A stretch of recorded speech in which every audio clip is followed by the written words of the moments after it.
Good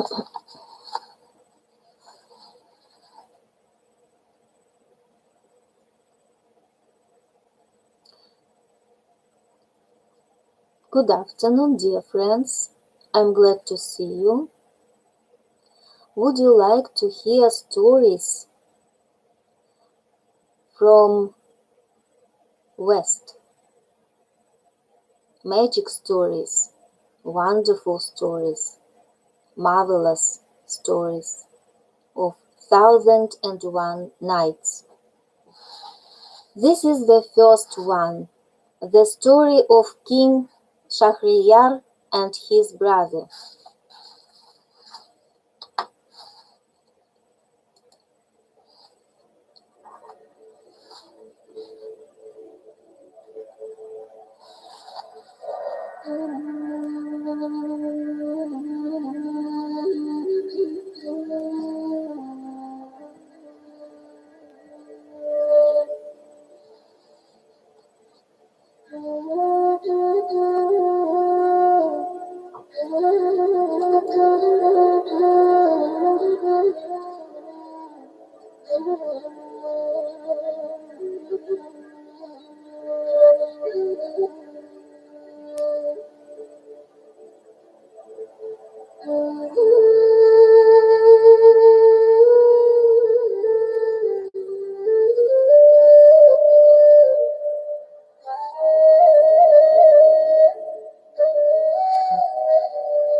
A long time ago, there was a mighty king of the Banu Sasan in the lands of India and China, and when he died, he left only two sons, one in the prime of manhood and the other still a youth, both brave cavaliers.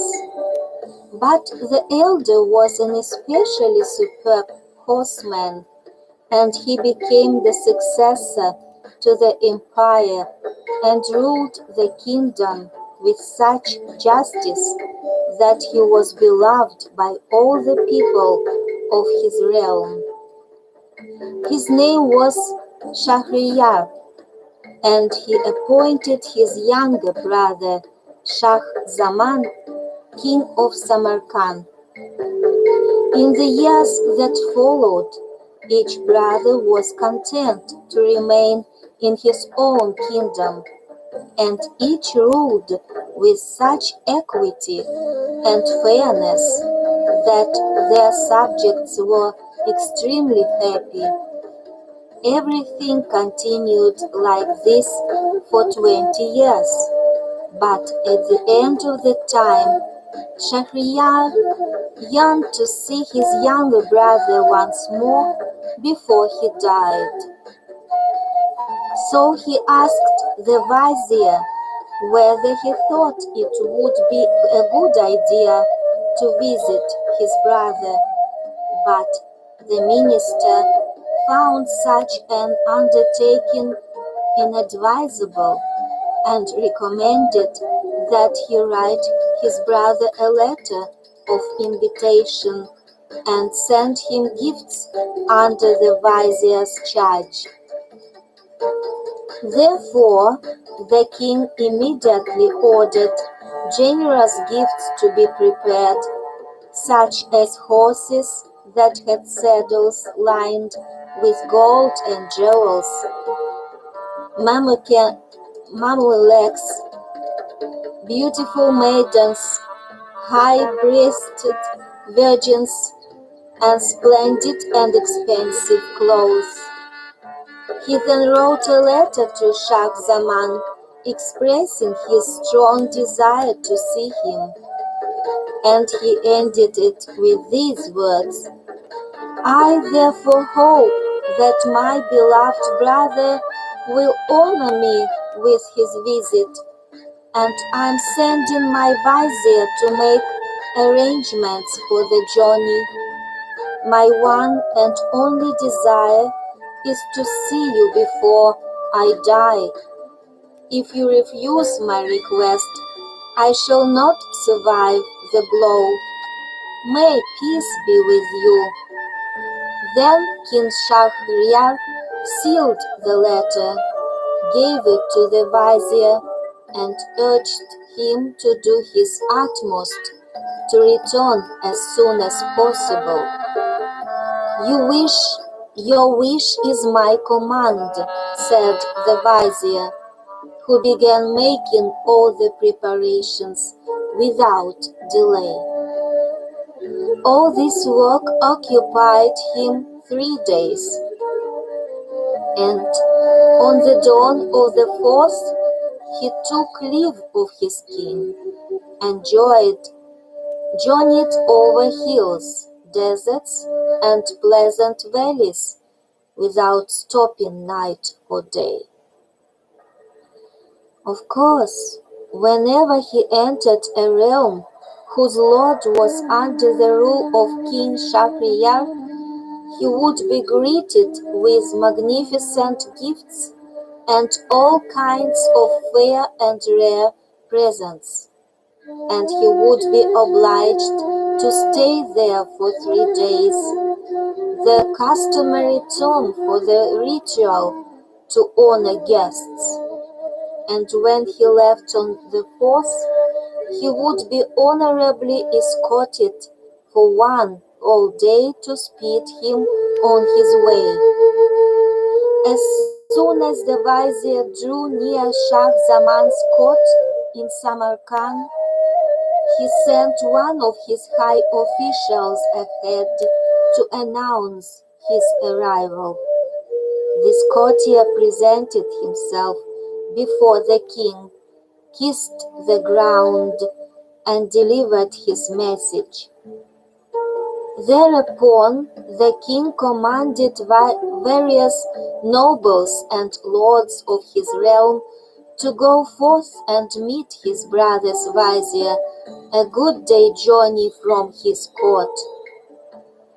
After they encountered him, they greeted him respectfully and formed an escort party.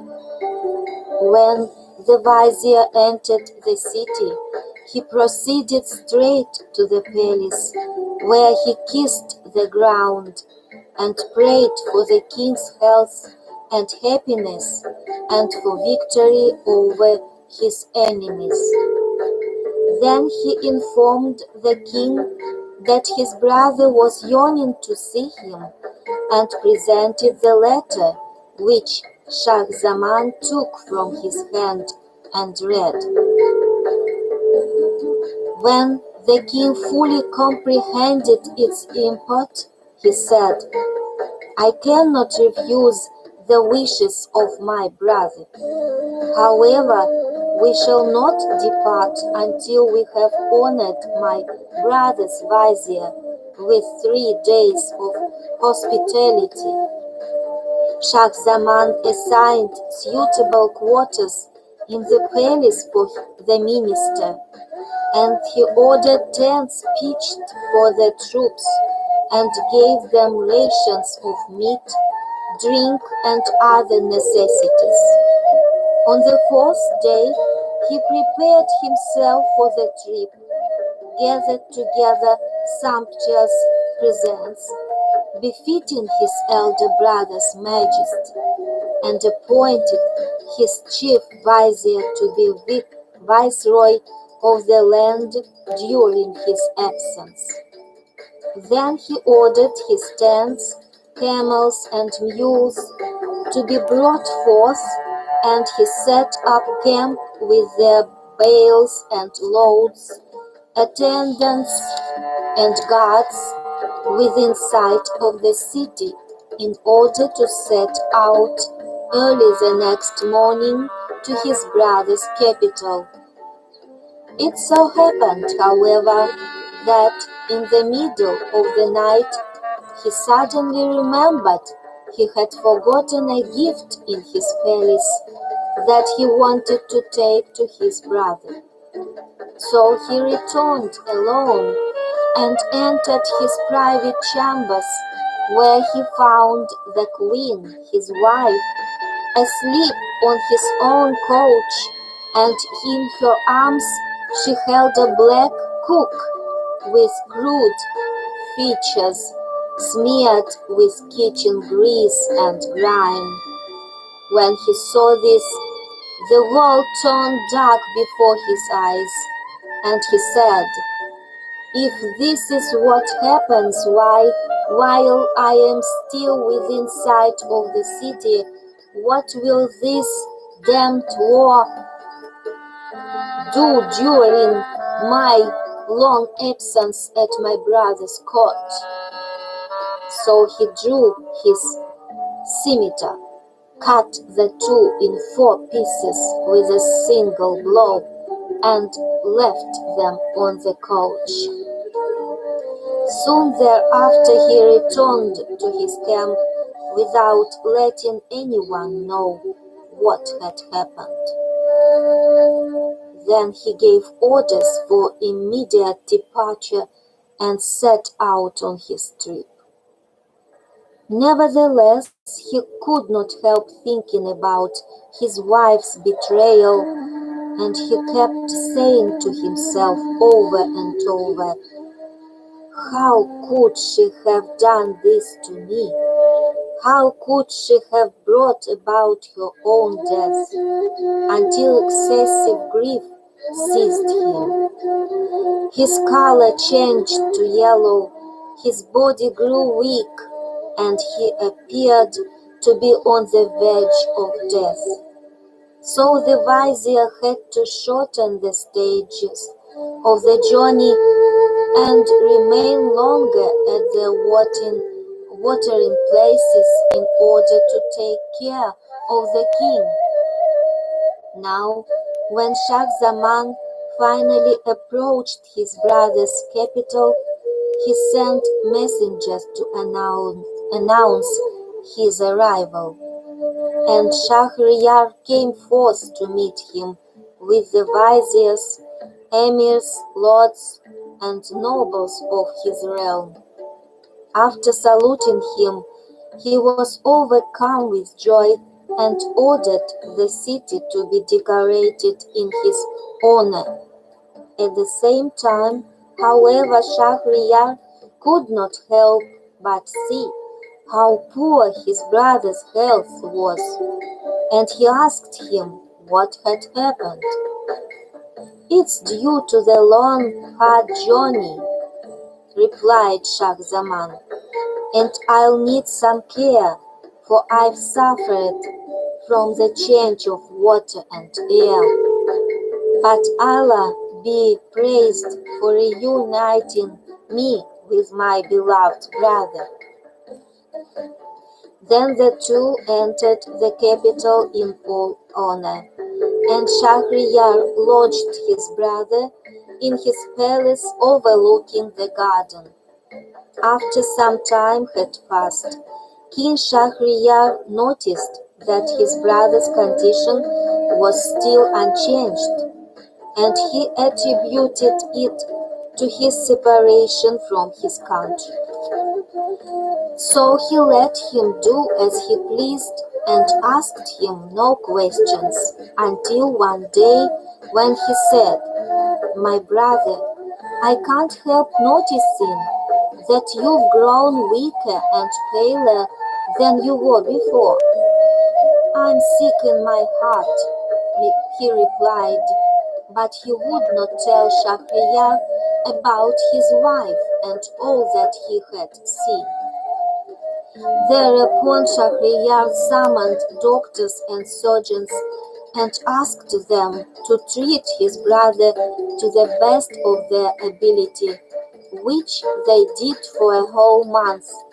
But their potions had no effect, for he dwelt upon his wife's treachery. Indeed, he became more and more despondent, and even the use of leeches failed to change his mood. One day his elder brother said to him, "I've decided to go on a hunting expedition.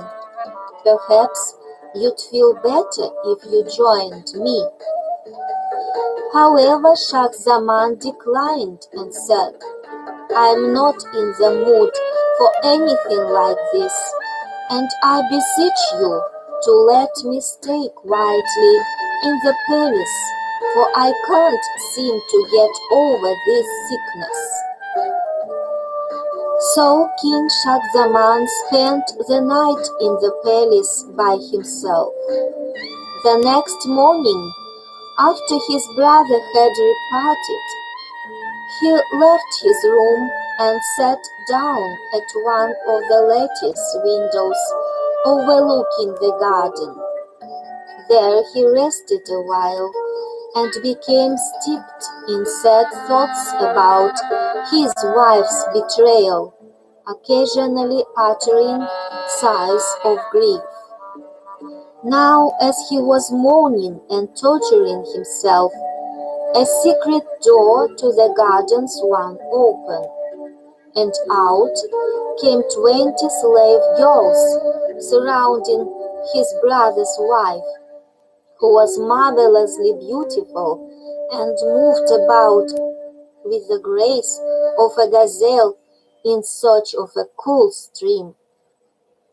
Shahzaman drew back from the window, but he kept the group in sight from a place where they could not spot him, even though they walked under the very window where he had stationed himself.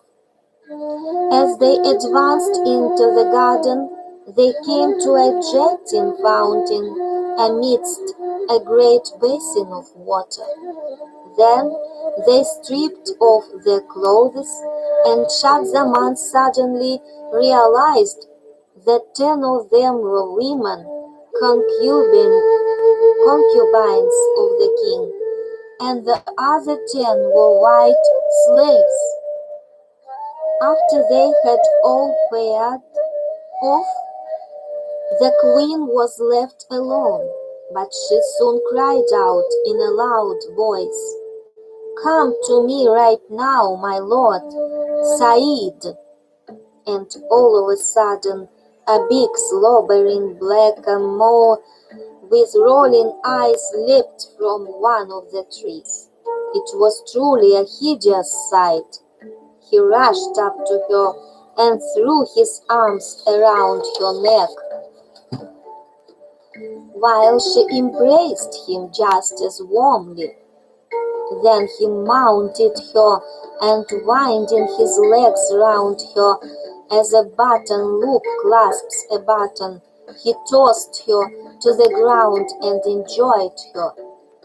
The other slaves did the same with the girls until they had all satisfied their patience, and they did not stop kissing, coupling, and carousing until the day began to wane. When the Mamelukes rose from the bosoms of the maidens, and the blackamoor slave let go of the queen, the men resumed their disguises, and all except the Negro who climbed up the tree left the garden via the secret door and re-entered the palace. Now, after Shahzaman had witnessed this spectacle, he said to himself, "By Allah, my misfortune is nothing compared to my brother's. Though he may be a greater king among kings than I am, he doesn't even realize that this kind of perfidious behavior is going on in his very own palace, and his wife is in love with the filthiest of filthy slaves. This only proves that all women will make cuckolds out of their husbands when given the chance.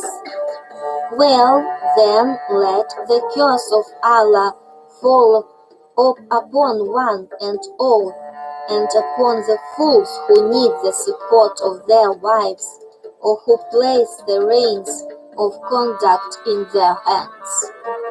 So he cast aside his melancholy and no longer had regrets about what he had done. Moreover, he constantly repeated his words to himself to minimize his sorrow and added, "No man in this world is safe from the malice of women." When supper time arrived, the servants brought him the trays, and he ate with a voracious appetite, for he had refrained from eating a long time, no matter how delicious the food. Now he was able once again to give grateful thanks to Almighty Allah for the meal and for restoring his appetite, and he spent a most restful night, savoring the sweet food of sleep. The next day he ate his breakfast with a hearty appetite and began to regain his health and strength, and was in excellent condition by the time his brother came back from the hunt 10 days later. When Shah Zaman rode out to meet him, King Shahryar looked at him and was astonished by the remarkable change in his brother's appearance. But Shah Zaman did not say or disclose a thing to him. Instead, the two just embraced, exchanging greetings, and rode into the city. Later, when they were seated at their ease in the palace, the servants brought them food, and they ate to their hearts' content. After the meal was removed, and they had washed their hands, King Shahryar turned to his brother and said, "I am astonished by the change in your condition. I had hoped to take you with me on the hunt, but I realized that your mind was sorely troubled by something, and you looked so pale and sickly. But now, glory be to God, your natural color has returned to your face, and you are in fine shape.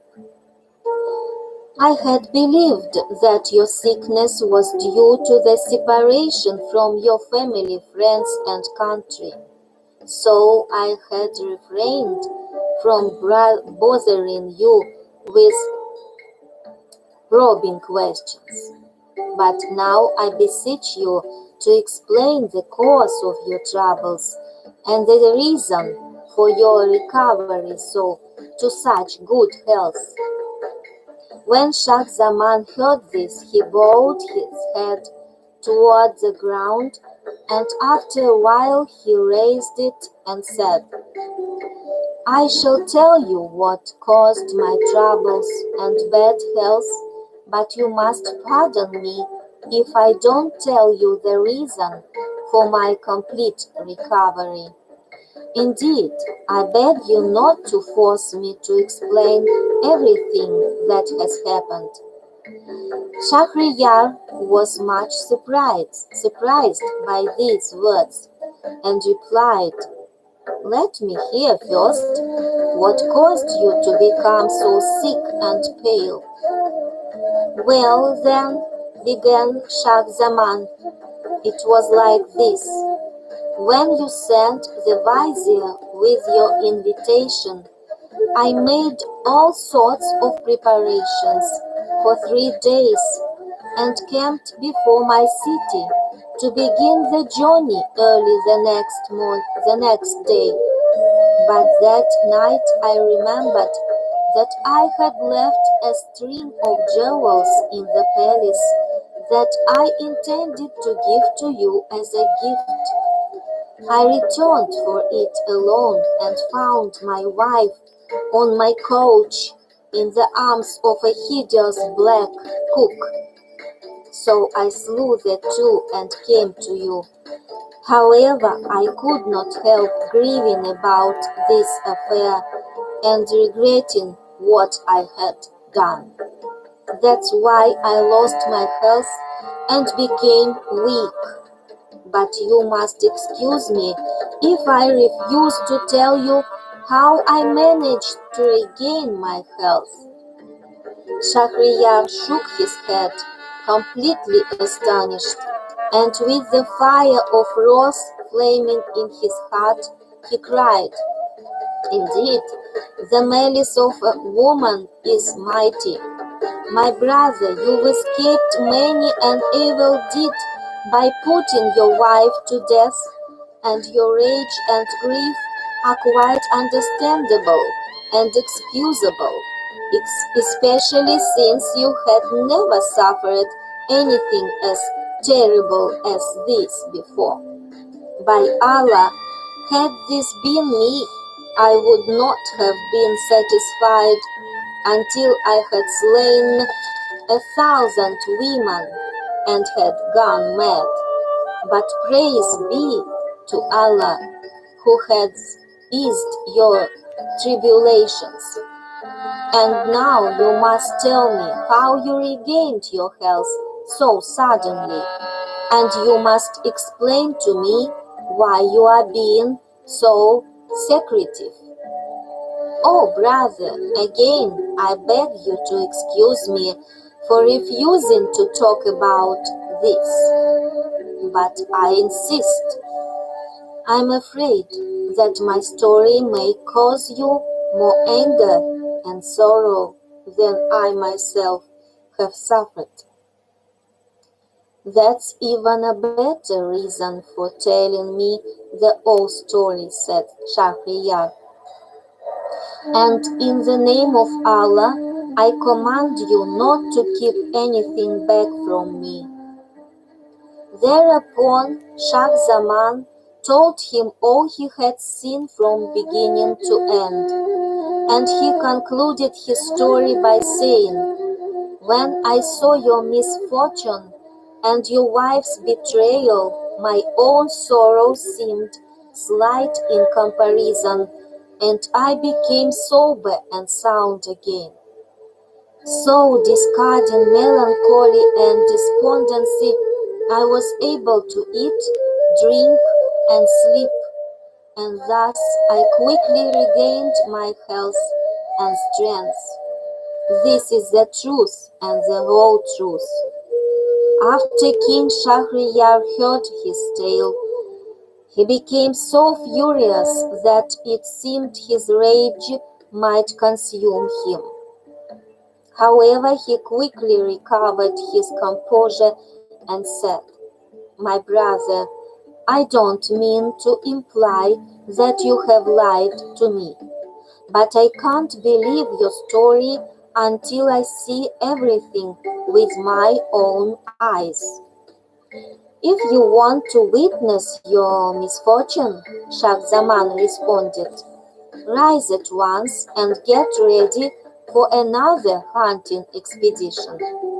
Then hide yourself with me, and you'll see everything with your own eyes and learn the truth." "Good," said the king. Thereupon he made it known that he was about to travel again, and the troops set up camp outside the city. Shahryar departed with them, and after commanding his slaves not to allow anyone to enter his tent, he summoned his vizier and said, "I want you to sit in my place and let no one know of my absence until 3 days have passed." Then the brothers disguised themselves and returned secretly to the palace, where they spent the rest of the night. At dawn, they seated themselves at the window overlooking the garden, and soon the queen and the slaves came out as before and headed for the fountain. There they stripped, 10 men to 10 women. And the king's wife cried out, "Where are you, O Said?" The hideous blackamoor dropped from the tree right away, and rushing into her arms without delay, he exclaimed, "I am Saad al-Din Saud, the auspicious one." The lady laughed heartily, and they all began to satisfy their lust and continued to do so for a couple of hours. Then the white slaves rose from the maidens, and the blackamoor left the queen, and they went into the basin. After bathing themselves, they donned their robes and departed as they had done before. When King Shahryar saw the perfidious behavior of his wife and concubines, he became distraught and cried out, "Only in utter solitude can man be safe from what goes on in this vile world. By Allah, life is nothing but one great wrong. Listen to what I propose, brother, and don't stop me." "I won't," Shah Zaman responded. So the king continued, "Let us get up just as we are and depart right away. There are other things more important than our kingdoms. Let us wander over Allah's earth, worshipping the Almighty until we find someone who has suffered the same misfortune. And if it should turn out that we don't find anyone, then death will be more welcome to us than life." So the two brothers left through a second secret door to the palace, and they journeyed day and night until they came to a large tree in the middle of a meadow right near a spring of fresh water not far from the seashore. Both drank from the spring and sat down to rest. After an hour had passed, they suddenly heard a mighty roar, as though the heavens were falling upon the earth. The sea broke with tidal waves, and a towering black pillar arose from it. Indeed, the pillar of smoke grew and grew until it almost touched the sky. Then it began heading toward the meadow, and the two brothers became very frightened and climbed to the top of the tree, from where they hoped to see what the matter was. To their amazement, the smoke turned into a genie, huge, broad-chested and burly. His brow was wide, his skin black, and on his head was a crystal chest. He strode to the shore, wading through deep water, and came to the tree in which the two kings were hiding, and sat down beneath it. He then set the chest on its bottom and pulled from it a casket with 7 padlocks of steel, which he unlocked with 7 keys of steel hanging beside his thigh. Suddenly a young lady appeared from the casket, white-skinned and pleasant, fine and thin, and bright as the full moon or the glistening sun.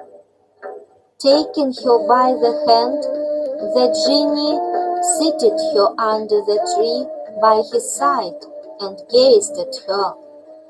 "Oh, choicest love of this heart of mine," he began, "O lady of noblest line, whom I snatched away on your wedding night, and whom none has loved or enjoyed except myself. "Oh, my sweetheart, I must sleep a little while." He then laid his head upon the lady's thighs, and stretching out his legs, while extended down to the sea, he fell asleep and snored like thunder. Soon the lady raised her head and noticed the two kings perched near the top of the tree. Then she softly lifted the genie's head off her lap and placed it upon the ground. Afterwards she stood up and signaled to the kings, "Come down, you two. You have nothing to fear from this Afrit." They were terribly scared when they realized that she had seen them, and answered her in whispers, "By Allah and by your modesty, O lady, excuse us from coming down." "Allah upon your boss," she replied, "I want you to come down right now, right away, and if you don't come, I shall wake this genie, who will attack you, and you'll die the worst death imaginable." And she continued making signs to them to come. So, being afraid, they came down to her, and she rose before them and said, "I want you to mount me and show me how nicely you can sit on my saddle, or else I'll set this Ifrit upon you, and he'll slay you in the wink of an eye." "Oh, lady," they said to her, "we beseech you by Allah, don't force us to do this. We've given up such things and are in extreme dread of your husband." "No more talk. This is the way it must be," she said, and swore to them by him who raised the skies on high without prop or pillar, that they would be slain and cast into the sea if they did not perform her will. Consequently, out of fear, King Shahryar said to King Shah-Zaman, "Brother, do what she wants you to do." But Zaman responded, "I won't do anything until you do it first." And they began quarreling about who was to mount her. "Why are you two quarreling?" she intervened. "If you do not come forth like men and do the deed I ask you to perform, I'll wake the genie." Given their fear of the genie, they finally did what she asked them to do, one after the other, and after they had dismounted, she said, "Well done." Next she took a purse from her pocket and drew out a knotted strand of 570 rings and asked, "Do you know what these are?" "No," they answered. "These are the signets of 570 men," she said, "who have fatted me on the horns of this filthy stupid Ifrit. So, brothers, I also want your royal rings." After they had taken off their rings and given them to her, she said, "It's true that this genie carried me off on my wedding night, but put me into a casket and placed the casket in a chest. After he attached 7 strong padlocks to it, he deposited it at the bottom of the deep sea and guarded me so that I would remain chaste and honest, and so that none but himself could have any contact with me. But I have lain under as many men as I've desired, and this wretched genie doesn't realize that destiny cannot be averted, or hindered by anything, and that whatever a woman wants, she will get, no matter how much a man might try to prevent it. Upon hearing her story, the brothers were left speechless, and watched her as she went back to the Ifrit, put his head on her lap, and told them softly, "Now get on your way, and put the sight of this malice way behind you." So they moved on and said to each other, "May Allah help us and save us from women's malice and cunning. It seems nothing can surpass their power." "Just think," said King Shahryar, "how this marvelous lady has managed to deceive a genie, who is much more powerful than we are. Indeed, his misfortune is much greater than ours, so it is time to return to our kingdoms. But I propose that we both never stay married long enough for women to betray us, and that we take the proper action to put them in their place." Shah Zaman agreed, and they rode back to King Shahryar's encampment, which they reached on the morning of the third day, and after gathering together his viziers, emirs, chamberlains, and high officials, Shahryar gave a robe of honor to his viceroy and issued orders for an immediate return to the city.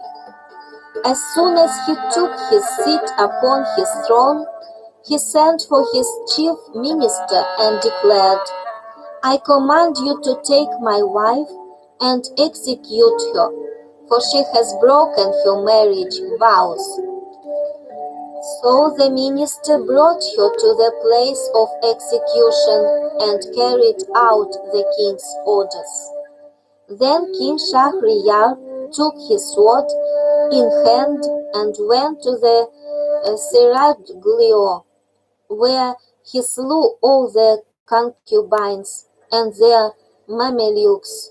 He also swore a binding oath that whenever he married, he would take his new wife's maidenhead at night and slay her the next morning, to make sure of his honor, for he was convinced that there never was or could be one chaste woman upon the face of this earth. Soon after Shahryar took this oath, his brother Shah Zaman asked permission to return home, and he was provided an escort that accompanied him until he reached his own country. Meanwhile, Shahryar commanded his vizier to bring him a bride for that night, so that he might enjoy her. Accordingly, the vizier produced a most beautiful girl, the daughter of one of the emirs, and the king broke her maidenhead in the evening. And when morning arrived, he commanded his minister to strike off her head. And the vizier did as he was ordered for fear of the sultan. During the next 3 years, the king continued to act accordingly. He married a maiden every night and had her killed the next morning, until his people raised a great outcry against him.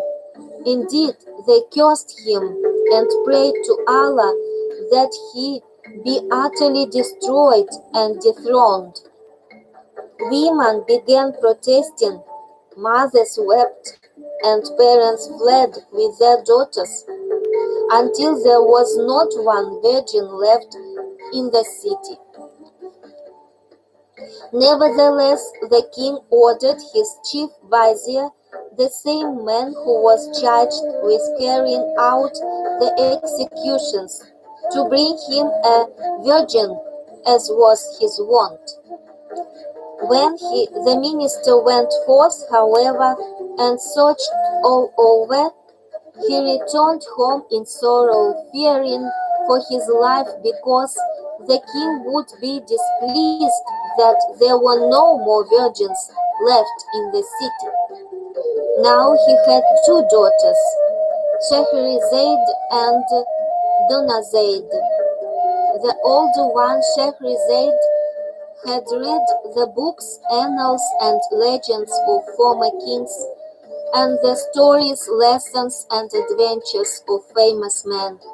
Indeed, it was said that she had collected 1,000 history books about ancient peoples and rulers. She had pursued the works of the poets and knew them by heart.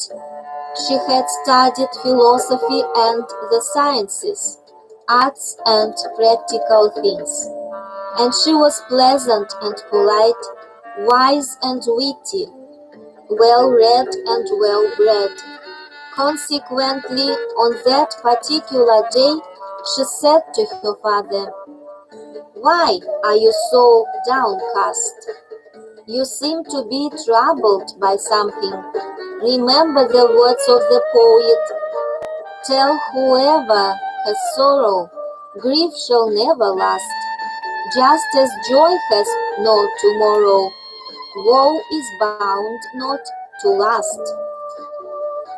When the vizier heard these words from his daughter, he told her from first to last about everything that had happened between him and the king.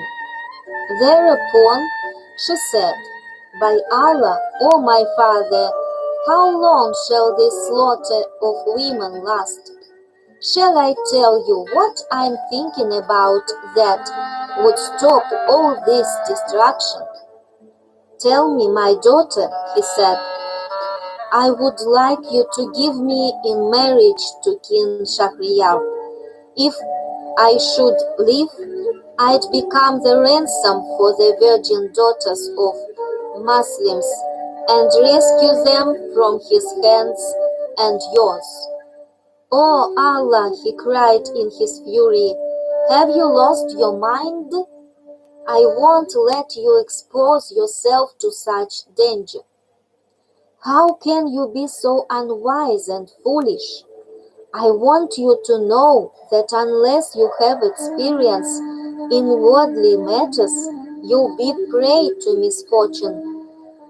"I must do this," she responded, "come what may." Again the vizier became enraged and scolded and reproached her. "In truth, I fear that the same thing that happened to the ox and the donkey will happen to you." "And just what did happen to them, father?" she asked. Whereupon the vizier began.